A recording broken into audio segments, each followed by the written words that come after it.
Flash theatre TV நேயர்களுக்கு அன்பு வணக்கங்கள்.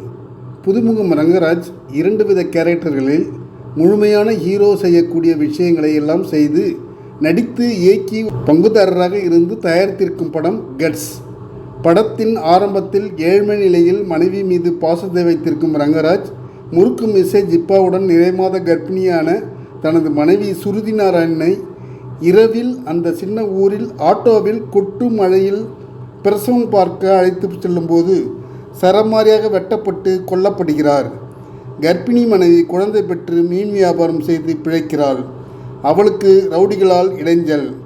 குழந்தை சிறுவனாக இருக்கும்போது தாயும் வெட்டப்பட்டு சாகிறாள். சிறுவன் வளர்ந்து இன்ஸ்பெக்டர் ஆகிறான்.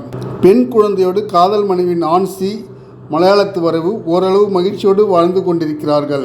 இன்ஸ்பெக்டர் ரங்கராஜ் குடும்பத்தினர் பிரச்சனையின்றி வாழ்ந்து கொண்டிருக்கும். ஆனால் தனது கண் முன் ஊருக்கு கெடுதி என்று வந்தால் தாங்கிக் கொள்ள முடியாது. தட்டி கேட்பான் ரங்கராஜ். இதுபோல ஒரு கும்பல் அடாவடி செய்யும்போது அவர்கள் செயலை தட்டி கேட்கும்போது அவன் வீட்டில் இல்லாத சமயத்தில் அவனது மனைவியை கொலை செய்து விடுகின்றனர். பல்வேறுபட்ட ஹீரோக்களையும் அவர்கள் ஏற்று நடித்த கேரக்டர்களையும் மனதில் வைத்து ஓரளவுக்கு நடித்து விட்டார் ரங்கராஜ். ஏற்கனவே தனது தந்தை தாய் கொலை செய்யப்பட்ட வடு மனதிலிருந்து ஆறாத நிலையில் மனைவியும் கொல்லப்பட அவன் வாழ்க்கை இருண்டு விடுகிறது.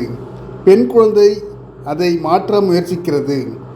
அப்போது கொலைக்கு காரணம் என்ன, யார் எதற்காக கொலை செய்தார்கள் என்பது தெரிய வர சம்பந்தப்பட்டவர்களை வேறு பாதிப்பின்றி பழிவாங்க ரங்கராஜால் முடிந்ததா, இல்லை மேலும் பாதிப்புக்குள்ளானானா என்பது மீதி கதை.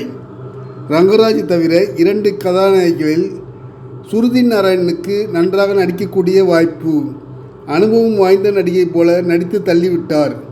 நான்சியும் சிம்பத்தியான நடிப்பு மற்றும் இதில் மறைந்த டெல்லி கணேஷ் கடைசி காலகட்டத்தில் உருக்கமான நடிப்பு.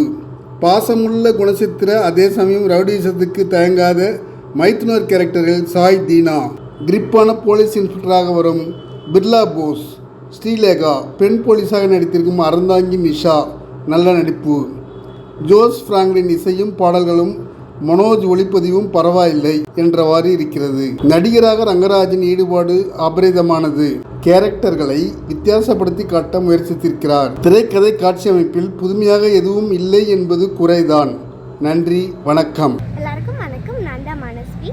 ஃப்ளாஷ் தியேட்டர் டிவிக்கு லைக் பண்ணுங்கள், ஷேர் பண்ணுங்கள், சப்ஸ்கிரைப் பண்ணுங்கள், கமெண்ட் பண்ணுங்கள். மறக்காமல் அந்த பெல் ஐக்கானையும் கிளிக் பண்ணிடுங்க. அப்போ தான் உங்களுக்கு நோட்டிஃபிகேஷன்ஸ்லாம் வரும். Thank you all. Bye bye.